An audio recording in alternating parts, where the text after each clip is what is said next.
اپنے من میں ڈوب کر پا جا سراغ زندگی. قرآن کیا کہتا ہے؟ وَفِي أَنفُسِكُمْ أَفَلَا تُبْصِرُونَ.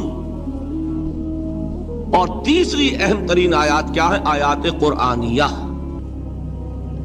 ان تینوں میں گہرا ربط ہے. آیات آفاقی، آیات انفسی، آیات قرآنی. ان میں تدبر کے ذریعے، غور و فکر کے ذریعے انسان ایمان حاصل کرے. یہ ٹاپ کا ایمان ہے، یہ انٹلیکچوئلز کا ایمان ہے، یہ صدیقین کا ایمان ہے. نمبر 2، ایک ایمان ہے عوام کے لیے، اس کے 2 راستے ہیں. نمبر 1، صاحب یقین کی صحبت. جس کے اندر یہ ایمان پیدا ہو چکا ہو، آپ اس کے قریب رہیے. اگر بھٹی کے سامنے بیٹھیں گے حرارت پہنچے گی، اگر آپ برف کی سل کے قریب ہوں گے ٹھنڈ پہنچے گی. صاحب ایمان کی صحبت اختیار کریں گے، ایمان سرایت کرے گا. یہ ہے عوام کے لیے صحبت. کونوا مع الصادقین، ان کی صحبت اختیار کرو. تیسرا ذریعہ ہے جو ہمارے لیے خاص طور پر جو مسلمان پیدا ہوئے. اب ایک بچہ ہے 7 سال کا، آپ نے نماز پڑھنے کی عادت ڈال دی، پڑھ رہا ہے، اگرچہ غیر شعوری عمر سے شروع کر دیا اس نے. روزہ رکھتا ہے، 9 برس کا ہو گیا، روزہ رکھنا شروع کیا. یہ اعمال جو ہیں ان سے بھی ایک یقین پیدا ہوتا ہے. جیسے یقین سے عمل پیدا ہوتا ہے، ایسے ہی عمل سے بھی یقین پیدا ہوتا ہے. جب مداومت کرتے رہیں گے اس پر تو اس سے بھی ایک یقین کی کیفیت انسان میں پیدا ہو جاتی ہے. سورہ حجرات میں جو بحث آئی ہے اس کے آخر میں یہی ہے کہ اے نبی، یہ بدو جو دعوے دار ہیں ایمان کے، یہ آپ پر احسان دھر رہے ہیں. یمنون علیک ان اسلموا قل لا تمنوا علی اسلامکم بل اللہ یمن علیکم ان ہداکم للایمان ان کنتم صادقین. یہ آپ پر احسان دھر رہے ہیں کہ ایمان لے آیا. نبی ان سے کہیے مجھ پر اپنے ایمان کا کوئی احسان نہ دھرو، اپنے اسلام کا، بلکہ اللہ تم پر احسان دھرتا ہے کہ اس نے تمہیں ایمان کے راستے پر ڈال دیا ہے. جب اسلام پر آ گئے ہو تو عمل کرتے رہو گے. ان تطیعوا اللہ ورسولہ، اگر عمل کرتے رہو گے تو اس عمل کے ذریعے سے بھی تمہارے اندر ایمان پیدا ہو جائے گا. تو یہ 3 راستے ذہن میں رکھیے. جو عوام ہے، غور و فکر، سوچ بچار، اس کی صلاحیت نہیں یا مواقع نہیں، ان کے لیے یہ 2 راستے ہیں: یقین بذریعہ عمل اور یقین بذریعہ صحبت. یہاں سے اٹھا رہے ہیں لوگوں کو، بار بار یہیں آ جاتے ہیں، یہاں پر لیکن ان کو دقت ہوتی ہے. یہاں پہ کوئی صاحب پہلے سے روک دیا کرے نا، جو بعد میں گڑبڑ ہوتی ہے. تو ایک ایمان ہے انٹلیکچوئلز کا، صدیقین کا، جن کو قرآن کہتا ہے اولو الالباب الذین یعقلون. ان فی خلق السماوات والارض واختلاف اللیل والنہار لآیات لأولی الالباب. ہوش مندوں کے لیے، عقل مندوں کے لیے، غور و فکر کرنے والوں کے لیے، اصحاب دانش و بینش کے لیے ہماری کائنات میں ہماری نشانیاں ہیں. غور کرو اور ہمیں پہچانو، خود اپنے اندر جھانکو اور ہمیں پہچانو. اور ہماری آیات جو ہیں، ہمارے کلام کی، اس کی آیات جو ہیں، ان میں وہ ایمان رچا بسا ہوا ہے. ان پر غور کرو، غوطہ زنی کرو. قرآن میں ہو غوطہ زن اے مرد مسلمان. یہ ہے ٹاپ کا ایمان، یہ ہے اصل وہ ایمان کہ جو مطلوب ہے. اب باقی حضرات جو ہیں ان کے قریب رہیں گے، ایمان حاصل کر لیں گے، اور جو اعمال اللہ نے بتائے ہیں ان پر عمل کرتے رہیں گے، ایمان حاصل. اب دوسری بات کی طرف آئیے، نفاق سے کیسے بچا جائے. اس کے لیے بھی 3 عمل ہیں. پہلی چیز، اور 2 چیزیں تو وہ ہیں کہ جو سورہ منافقون ہی کے دوسرے رکوع میں بیان ہوئی. پریونشن کیسے ہوگی، بچو گے کیسے؟ دوام ذکر، اللہ کو یاد رکھو. یا ایھا الذین آمنوا لا تلہکم اموالکم ولا اولادکم عن ذکر اللہ ومن یفعل ذلک فاولئک هم الخاسرون. دل کو غفلت میں مت آنے دو. دل غافل ہوگا، شیطان کا ڈیرا بن جائے گا.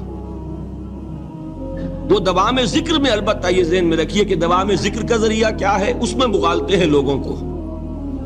جو سب سے بڑا ذکر ہے اس کو بھولے ہوئے ہیں. اور جو تیسرے چوتھے نمبر کا ذکر ہے اس کو سمجھ بیٹھے ہیں کہ بس یہی ذکر ہے. سب سے بڑا ذکر، مجسم ذکر قرآن ہے. الذکر انا نحن نزلنا الذکر وانا له لحافظون. وہ الذکر کون سا ہے؟ قرآن. اسی کو فرمایا، میں نے وہ آیت سنائی تھی کہ لوگ تنزیہ کہتے تھے، یا ایھا الذی نزل علیہ الذکر انک لمجنون. حضور سے مخاطب ہو کر کہتے ہیں فلاں جس کے اوپر کے اس کے خیال کے مطابق ذکر نازل ہوا ہے، ہم تو تمہیں پاگل سمجھتے ہیں. وہاں بھی لفظ کیا ہے؟ الذکر. تو معلوم کیا ہوا؟ انا انزلنا الیک الذکر لتبین للناس ما نزل الیہم. یہ الذکر ہے. تو اس سے بڑا ذکر کوئی نہیں. تلاوت قرآن، تدبر قرآن، غور و فکر قرآن کا، قرآن کو یاد کرنا. اس پر میرا کتاب چاہے مسلمانوں پر قرآن مجید کے حقوق، اب تو یہاں شاید کوئی کتاب موجود نہیں رہی ہے، بہرحال اگر آپ کو ضرورت ہوتی ہے پاکستان سے منگا لیتے ہیں ہر شے، پڑھیے انشاءاللہ آ جائیں گی چیزیں. نمبر 2 ذکر کیا ہے؟ اقیم الصلاۃ لذکری. نماز کو قائم کرو میری یاد کے لیے. یہ ذریعہ ذکر میں وہ تو ہے ہی مجسم ذکر، اور یہ ذریعہ ذکر میں سب سے اہم ہے. یہ عملی ذکر بھی ہو رہا ہے اور قولی بھی ہو رہا ہے. سورہ فاتحہ پڑھی آپ نے، قرآن شریف کی کچھ آیات پڑھی، پھر رکوع کیا. یہ رکوع جو ہے یہ آپ کا عملی ذکر ہے کہ آپ نے اپنے وجود سے اللہ کی عظمت کو تسلیم کیا. پھر آپ سجدے میں گرے، یہ آپ کا عملی ذکر ہے کہ اپنے وجود سے آپ نے اللہ کی عظمت کو اور تسلیم کیا. تیسری چیز ہے مسنون دعائیں اور مسنون اذکار جو حضور سے ثابت ہو. ہمارے ہاں کیا ہو گیا؟ مجھے فلاں بزرگ نے یہ چیز بتائی ہے، وہ تو پڑھتے چلے جا رہے ہیں. نہ قرآن سے دلچسپی، نہ اذکار مسنونہ سے دلچسپی. ادعیہ معصورہ، آپ غور کریں گے کہ زندگی کے ہر عمل کے لیے حضور کی دعا موجود ہے.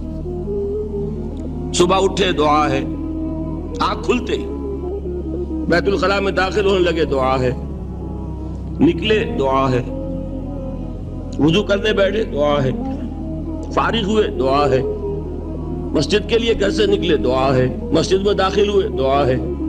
مسجد میں تو ہے ہی ذکر، نماز ہے، تلاوت ہے. باہر نکلے دعا ہے، گھر میں داخل ہونے لگے پھر دعا ہے.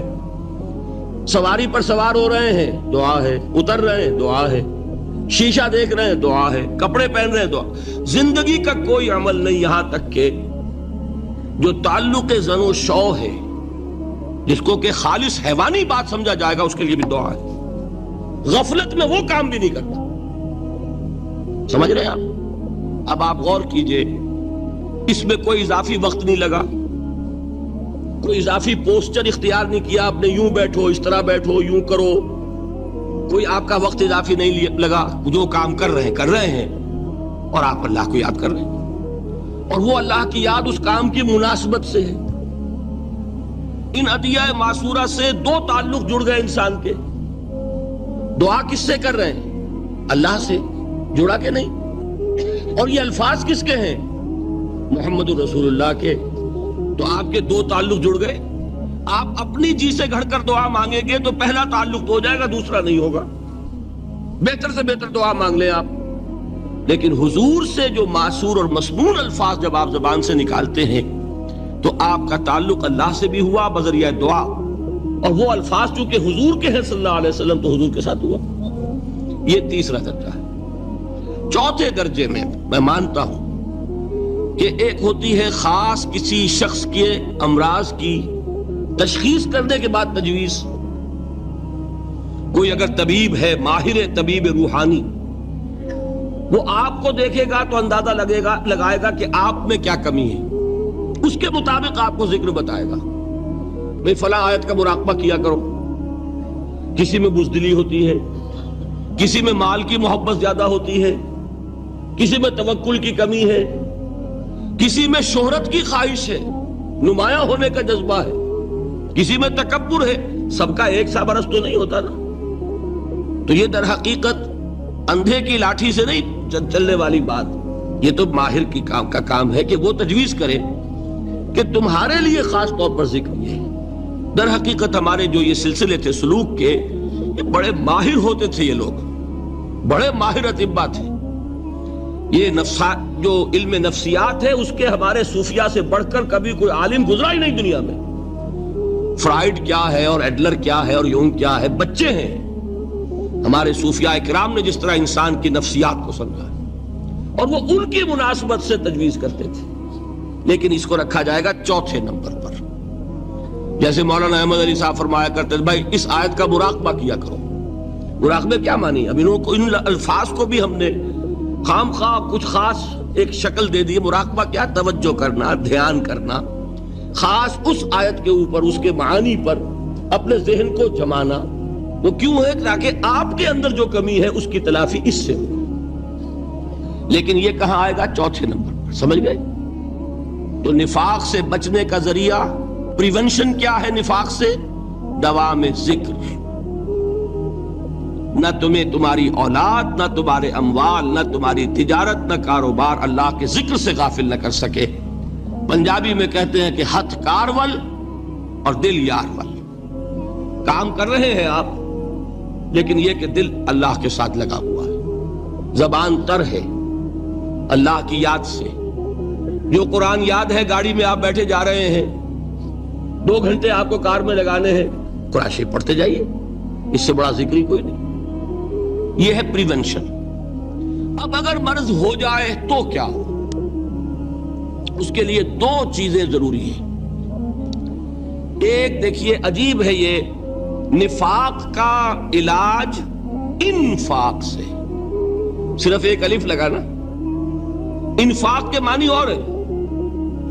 یہ بنا ہے کس سے؟ نفقت الدراہم، پیسے ختم ہو گئے، مک گئے. یا نفق الفرس، گھوڑا مر گیا. تو مال کو کھپانا، لگانا اللہ کی راہ میں. اگر دل میں نفاق کی کوئی آلائش آئی ہے تو اس کا ازالہ ہوگا انفاق فی سبیل اللہ سے. مال اللہ کی راہ میں دیجئے، صدقہ کیجئے، خیرات کیجئے، دیجئے، اللہ کے دین میں لگائیے. جتنا لگائیں گے نفاق دھل جائے. اس لیے کہ اصل سبب نفاق کا ہے ہی حب دنیا، دنیا کی محبت. لہذا اس کا ازالہ ہوگا جو سب سے محبوب شے ہے، مال. انہ لحب الخیر لشدید. مال محبوب ترین ہے کہ نہیں؟ لہذا اس کو اللہ کی راہ میں لگائیں گے تو وہ نفاق دھل جائے گا. اور ایک اور چیز ہے جو بہت اہم ہے، بہت ہی شعوری طور پر اس کا اہتمام کیجئے. جس وقت دین کے کسی فرض کی انسان کو سمجھ آ جائے، اس کا شعور پیدا ہو جائے، پھر ڈیلے نہ ہو. ذرا سا ڈیلے جو ہے اس پر عمل کرنے میں، یہ در حقیقت نفاق کو جڑ پکڑنے کا موقع دینا ہے. Immediate action. ایک بات سمجھ میں آ گئی، فوراً عمل کرو. اس میں شیطان کیا کرتا ہے؟ ذرا ٹھہر جاؤ، ابھی دیکھو یہ فرض ہے، یہ ذمہ داریاں ہیں، یہ کرنا ہے، اور پھر لگا دینا اپنے آپ کو. بہت سے لوگ کہتے ہیں بس یہ ریٹائرمنٹ کے بعد تو سارا میں دین کے لیے وقف کر دوں گا. اول تو خدا کے بندے تمہارے اندر رہ کیا جائے گا ریٹائرمنٹ کے بعد؟ سارا تو کھپ چکوگے، رہ کیا جائے گا؟ دوسرے یہ کہ یہ بھی جان لیجئے کہ کار دنیا کسے تمام نہ کر. ریٹائرمنٹ کے بعد کون فارغ ہو جاتا ہے؟ بیٹوں بیٹیوں سے فارغ ہوئے تو پوتے پوتیاں موجود ہیں، نواسے نواسیاں موجود ہیں. کبھی بھی وہ بوجھ ختم نہیں ہوتا زندگی کا. وہ تو یہ کہ آج بات سمجھ میں آئی ہے تو آج عمل ہونا چاہیے. قرآن مجید میں سورہ انعام میں بڑی شدید وعید آئی ہے. الفاظ ہیں یہ، وَنُقَلِّبُ أَفْئِدَتَهُمْ وَأَبْصَارَهُمْ كَمَا لَمْ يُؤْمِنُوا بِهِ أَوَّلَ مَرَّةٍ. انسان پر ایک حقیقت کا انکشاف ہوا کہ یہ بات حق ہے، فوراً تسلیم کرے. کسی مصلحت کی وجہ سے، کسی بزدلی کی وجہ سے، کسی لالچ کی وجہ سے، کسی اپنی سیادت یا قیادت کی وجہ سے کیسے مان لوں؟ لوگ کہیں گے کہ یہ نیچے ہو گیا، وہ اونچا ہو گیا جس کی بات مانی. کسی وجہ سے رک گئے تو اللہ تعالیٰ اندر سے وہ جو استعداد ہے حق کو پہچاننے کی وہ سلب کر لیتا ہے. وَنُقَلِّبُ أَفْئِدَتَهُمْ وَأَبْصَارَهُمْ. ہم الٹ دیں گے ان کے دلوں کو بھی اور ان کی آنکھوں کو بھی. کیوں؟ کما لم یؤمنوا بہ اول مرہ، اس لیے کہ وہ پہلی مرتبہ جب انکشاف حق ہوا ہے وہ ایمان نہیں لائے۔ اس کا میں ایک واقعہ آپ کو سنانا چاہتا ہوں کہ کس طرح صحابہ کرام پر بھی وقتی طور پر یہ واقعہ اگر صحابہ کرام کا نہ ہوتا تو یہ حقائق سمجھ میں نہ آتے۔ غزوہ تبوک کے موقع پر یہ میں جملہ انکمپلیٹ رہ گیا، ضعف ایمان کا حملہ ہو جاتا تھا، نفاق کا نہیں معاذ اللہ، لیکن ضعف ایمانی کی اگلی منزل شروع ہو جاتی ہے نا نفاق۔ جہاں جھوٹ بولنا شروع کیا نفاق، جھوٹی قسمیں کھانی شروع کی سیکنڈ سٹیج، اور جہاں مومنین صادقین سے بغض اور عداوت پیدا ہو گیا وہ تھرڈ سٹیج۔ تو وہ ضعف ایمان کا کیسے ہوتا ہے یہ حضرت کعب ابن مالک نے بڑی تفصیل سے بیان کیا ہے۔ غزوہ تبوک کے موقع پر جہاں منافقین نے آ کر جھوٹے بہانے بنائے، جھوٹی قسمیں کھائیں اور حضور سے ایگزمپشن لے لی، چھٹی لے لی، رخصت لے لی، وہاں 3 ایسے صحابہ بھی تھے جو مومن صادق تھے، لیکن وقتی طور پر شیطان نے انہیں ورغلایا۔ کیسے ورغلایا وہ سمجھ لیجیے۔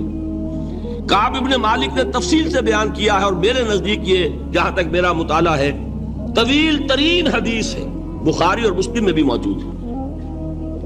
حضور جب واپس آئے ہیں اور اب آپ نے ایک ایک کو بلایا، جن لوگوں نے تو پہلے جھوٹی قسمیں کھا لی تھی ان کو تو بلانے کی ضرورت نہیں تھی، لیکن کچھ لوگ ایسے بھی تھے کہ جنہوں نے ایگزمپشن بھی نہیں لی تھی اور گئے بھی نہیں تھے۔ اب ان کو آپ نے ایک ایک کر کے پیشی ہوئی، آپ کیوں نہیں گئے تھے؟ تو اب جو منافقین تھے ان میں سے انہوں نے اس موقع پہ جھوٹی قسمیں کھا لی۔ خدا کی قسم حضور ہم تو بالکل تیار تھے، پوری میں نے تیاری بھی کر لی تھی، پورا ارادہ تھا، یہ وقتی طور پر یہ مصیبت مجھ پر آ پڑی۔ جس نے قسم کھائی انہوں نے کہا اچھا ٹھیک ہے جائیے۔ کعب ابن مالک کی باری آئی تو ان کے الفاظ اپنے یہ کہ جب میں پیش ہوا تو حضور کے چہرے مبارک پر ایک غصے والی مسکراہٹ تھی، زہر خند کہتے ہیں، ایک مسکراہٹ ہے لیکن غصے کے ساتھ، غضبناک۔ آپ فرمائیے آپ کیوں نہیں گئے؟ حضرت کعب یہ فرماتے ہیں کہ میں نے عرض کیا کہ حضور زبان میرے پاس بھی ہے، جھوٹ میں بھی بول سکتا ہوں، لیکن جھوٹ بول کر میں اس وقت آپ کی ناراضگی سے تو بچ جاؤں گا لیکن اللہ کے پکڑ سے نہیں بچ سکوں گا۔ میں اعتراف کرتا ہوں کہ جتنا صحت مند میں اس زمانے میں تھا کبھی نہیں تھا، جتنا فارغ البال اس وقت تھا کہ میرے پاس ساز و سامان موجود تھا راستے کے لیے، اتنا میں کبھی نہیں تھا۔ لیکن ہوا کیا؟ ہوا یہ کہ مجھے میرے نفس نے، شیطان نے پٹی پڑھائی۔ وہ پٹی کیا پڑھائی کہ حضور تو 30,000 کے لشکر کے ساتھ چلیں گے تو لشکر تو سلولی موو کرے گا نا، تمہارے پاس بڑی تکڑی، بڑی توانا صحت مند اونٹنی ہے، تم ذرا 2 دن بعد چلنا تیزی کے ساتھ اور حضور سے مل جانا، بس یہ تاخیر کا حربہ۔ تو انہیں خیال آیا کہ ابھی 2 دن گھر کی ٹھنڈی چھاؤں ہے، میں یہاں پہ جو آرام ہے وہ کر لوں۔ مجھے جگر کا شعر یاد آیا ہے کہ تپتی راہیں مجھ کو پکاریں، دامن پکڑے چھاؤں گھنیری۔ ایک طرف فرض کی پکار ہے، اس میں تو ظاہر بات ہے کہ وہ تپتی راہیں ہیں، لا تنفروا فی الحر سنا چکا ہوا آیت۔ یہاں گھر میں، نخلستان میں، کھجوروں کی چھاؤں میں، اہل و عیال میں یہ ٹھنڈی چھاؤں جو ہے یہ پکڑ رہی ہے، بھائی 2 دن ٹھہر کے چلے جانا، ٹھیک ہے، کوئی نیت میں خرابی نہیں نا۔ اس کے بعد پھر جب ابھی 2 دن اور ٹھہر جاؤ، یہ تو بڑا لمبا سفر ہے، ذرا تیز اور دوڑ لینا۔ تو فرماتے ہیں کہ حضور میں اسی طریقے سے تاخیر و تعویق میں پڑا رہا، یہاں تک کہ ایک روز اچانک مجھ پر یہ چیز منکشف ہوئی کہ اب تو میں چاہے کتنا بھی تیز چل لوں میں آپ سے نہیں مل سکتا، میرے اعصاب ڈھیلے ہو گئے، اس طرح میں محروم رہ گیا۔ حضور نے بائیکاٹ کا حکم دیا صحابہ کو، 3 صحابہ تھے ایسے، 2 اور تھے جنہوں نے اسی طریقے سے اعتراف کیا۔ حضور نے حکم دے دیا کوئی ان سے گفتگو نہ کرے، سوشل بائیکاٹ۔ بڑی سخت سزا تھی جو دی گئی ہے، اس کی بڑی تفاصیل ہیں، اللہ تعالیٰ شوق دے تو وہ حدیث پوری پڑھی ہے، میں نے تو 2 جمعوں میں ایک مرتبہ صرف اس ایک حدیث کو بیان کیا تھا۔ شاید کہیں کیسٹس ہوں میرے ہاں، ہمارے نمبر کوئی مجھے یاد نہیں ہے، لیکن یہ بڑی عجیب حدیث ہے۔ لیکن اس میں جو اصل سبق ہے وہ کیا ہے؟ اس طریقے سے شیطان لے تو لال، تاخیر، تعویق، ابھی کیا جلدی ہے، ذرا اس کام سے فارغ ہو لو، ذرا پھر تلافی کر لینا، ذرا زیادہ زور سے کام کر لینا، یہ وہ چیز ہے کہ جو وہ تو خیر صحابی تھے، بچ گئے، اگر وہاں جھوٹی قسم بھی کھا دیتے تو گئے تھے۔ یہ تو اتنا ہی ہے نا، مردی و نامردی قدم فاصلہ دارت، اس میں تو یہی ہے کہ ذرا ایک جھوٹی قسم کھا دیتے، جھوٹے بہانہ بنا دیتے تو اب ضعف ایمان نہ رہتا، وہ نفاق کی سرحد شروع ہو جاتی۔ وہ اللہ تعالیٰ نے ان کو بچایا، لیکن یہ کہ ہم کیسے بچیں گے اگر ہم نے یہ روش اختیار کی؟ لہذا 3 کام، دوام ذکر نمبر 1، اس کی میں شرح کر چکا ہوں، 4 اذکار یاد کر لیجئے گا ان کو، ورنہ کیا فائدہ۔ نمبر 2، انفاق فی سبیل اللہ، نفاق کا علاج انفاق سے۔ نمبر 3، یہ عادت اپنے اندر پیدا کیجئے شعوری طور پر کہ جب ایک حقیقت واضح ہو جائے فوراً اعتراف کہ ہاں بھائی بات ٹھیک ہے آپ نے، جب ایک فرض کا احساس ہو جائے فوراً اس کی ادائیگی کے لیے آغاز۔ تاخیر و تعویق ہے کہ جس سے پھر نفاق کو موقع ملتا ہے۔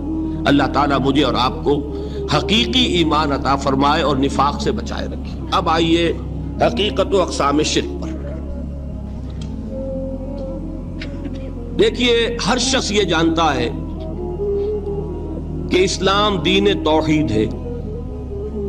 ایک لفظ میں اگر کہیں گے تو اسلام کا سب سے بڑا وصف، سب سے بڑی علامت توحید۔ وہ جو اقبال نے کہا کہ توحید کی امانت سینوں میں ہے ہمارے، آسان نہیں مٹانا نام و نشاں ہمارا، تو توحید ہے۔ توحید کی ضد ہے شرک، ٹھیک؟ اس سے میں ایک نتیجہ نکالتا ہوں، کوئی مسلمان جان بوجھ کر مشرک نہیں ہو سکتا، یہ میرا نتیجہ ہے۔ جان بوجھ کر مشرک نہیں ہو سکتا، وہ شرک میں مبتلا ہوگا تو ناسمجھی میں ہوگا، نادانی میں ہوگا، وہ اسے شرک نہیں سمجھے گا۔ یہ ممکن نہیں ہے کہ کوئی مسلمان ہو، گیا سے گیا مسلمان، گزرا سے گزرا مسلمان، گھٹیا سے گھٹیا مسلمان، لیکن وہ شرک کو شرک سمجھتے ہوئے اس میں آلودہ ہو جائے۔ ہوتا کیا سمجھ میں نہیں آتا کہ شرک، تو ضرورت بہت ہے کہ ہم یہ پہچانیں کہ یہ شرک ہے کیا۔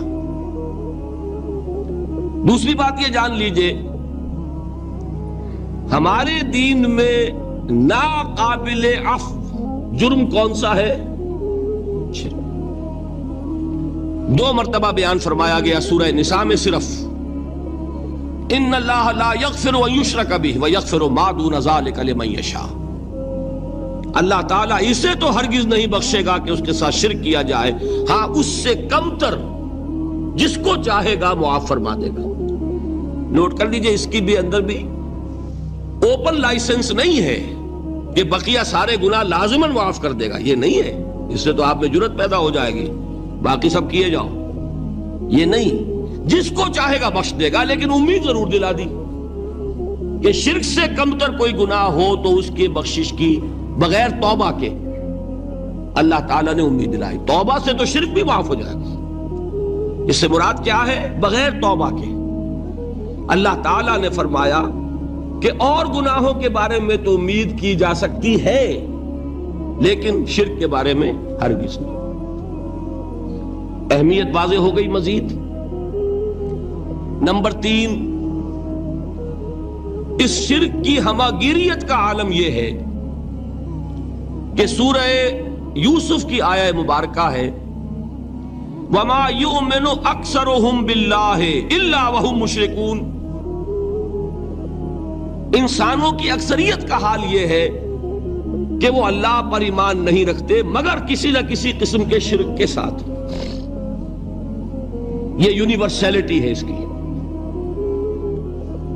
کہ اللہ کو بھی مان رہے ہیں لیکن کسی نوع کا شرک جو ہے وہ بھی لگا رکھا ہے۔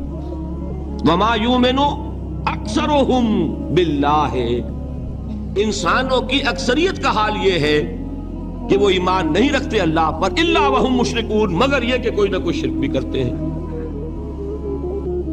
چوتھی بات یہ سمجھیے کہ شرک ہر دور میں بھیس بدل کر آتا ہے. یہ ضروری نہیں ہے کہ شرک کی جو قسمیں آج سے 200 برس پہلے تھیں صرف وہی آج بھی رہے. ہو سکتا ہے کہ بالکل نئی شکلیں اس شرک نے اختیار کر لی. اس سے کیا نتیجہ نکلا کہ اگر اجتہادی بصیرت نہیں ہوگی تو ہو سکتا ہے کہ ایک شخص جو ہمارے سابق علماء نے لکھ دیا کہ یہ چیز شرک، یہ چیز شرک، یہ چیز شرک، یہ چیز شرک، آج سے 500 برس پہلے کا انسان بڑے سے بڑا عالم دین اپنے زمانے کے شرک کو پہچان کر تو لکھ سکتا ہے. اس سے تو آپ بچ رہے ہیں. امام ابن تیمیہ نے اس کو شرک قرار دیا، اس کو شرک قرار دیا، اس کو شرک قرار دیا. کوئی شخص ہے جو اس سے تو بچ گیا. امام صاحب کی دی ہوئی بصیرت سے اس نے ان جو اقسام ہے شرک کی ان کو پہچان لیا. لیکن یہ عین ممکن ہے کہ آج کے شرک کو وہ نہ پہچان رہا ہو. اپنی جگہ وہ سمجھ رہا ہو اپنے آپ کو بہت بڑا موحد، جبکہ اس دور کا جو شرک ہے اس میں ملوث ہو. اس کو میں نے کہا ہے کہ اس شرک کے بارے میں بڑی اجتہادی بصیرت کی ضرورت ہے. فارسی کا ایک شعر ہے، بڑا پیارا شعر ہے، بہر رنگے کے خواہی جامہ می پوش، من انداز قدت رامی شناسم. اپنے محبوب سے کہہ رہا ہے شاعر کہ تم جس طرح کا چاہو لبادہ اوڑھ لو، میں تمہیں تمہارے قد سے پہچان لوں گا. کتنا ہی چھپا لو اپنے آپ کو، کیسے ہی لباس بدل لو، بہر رنگے کے خواہی جامہ می پوش، من انداز قدت رامی شناسم، میں تمہارے قد سے تمہیں پہچان. یہ اگر بصیرت نہ ہو کہ شرک کو اس کے قد سے پہچان سکیں آپ، اس کے لیے ضرورت ہے اصولوں کی.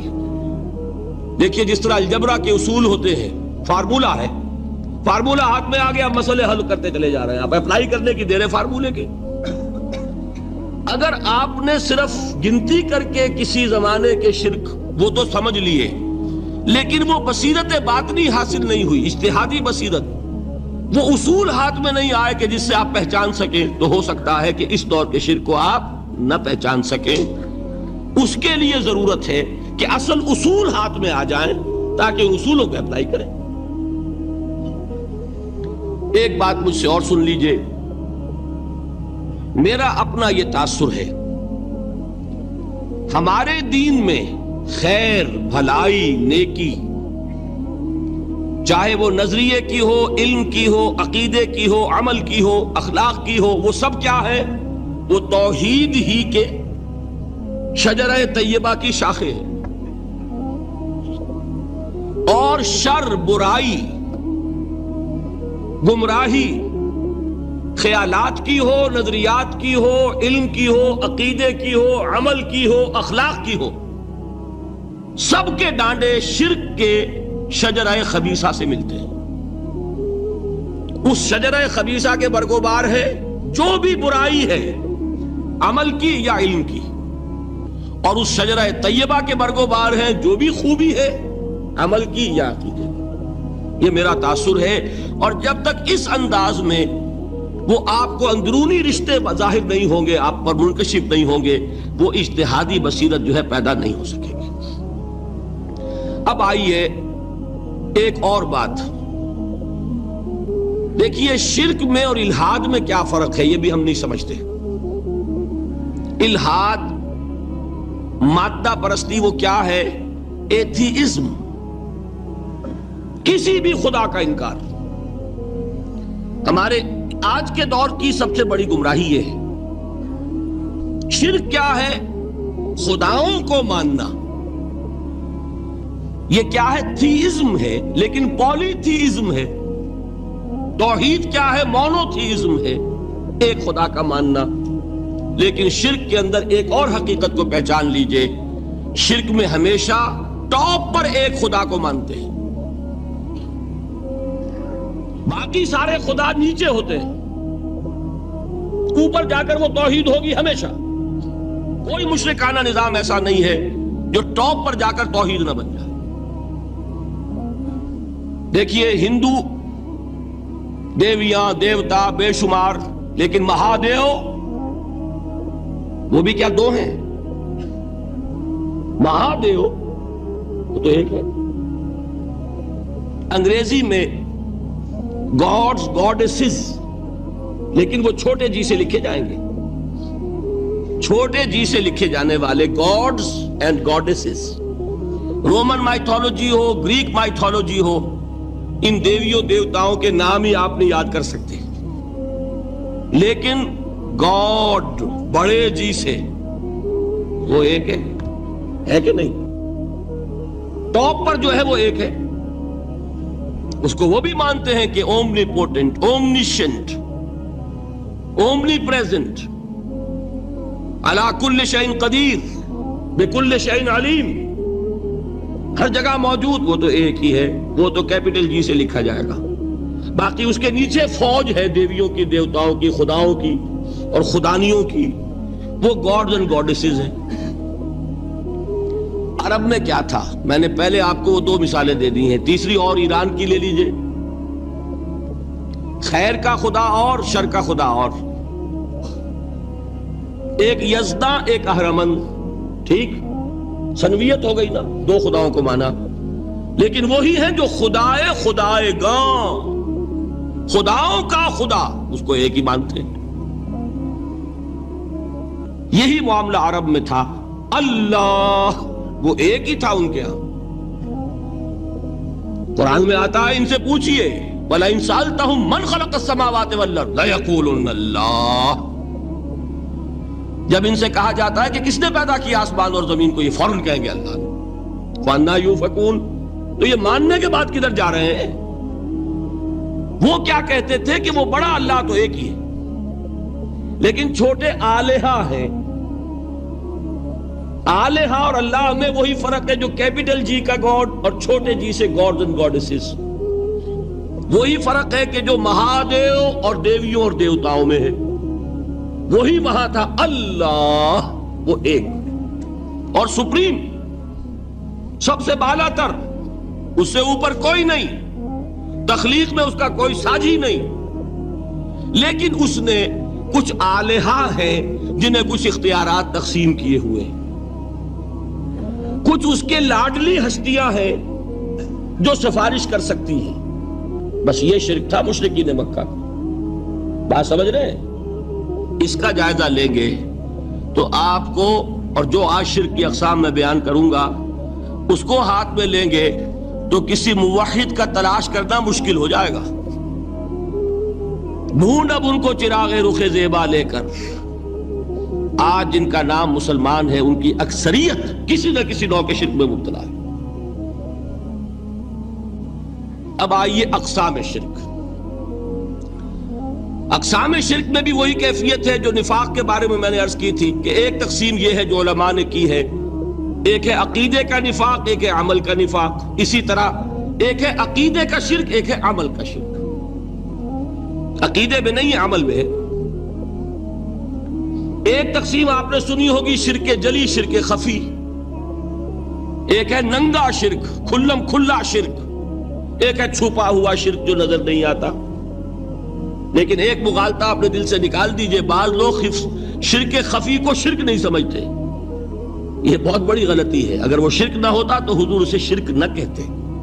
کوئی اور لفظ، عربی زبان کا دامن جو ہے محدود نہیں ہے، پھر اس کے لیے کوئی اور لفظ اختیار فرمایا جاتا ہے.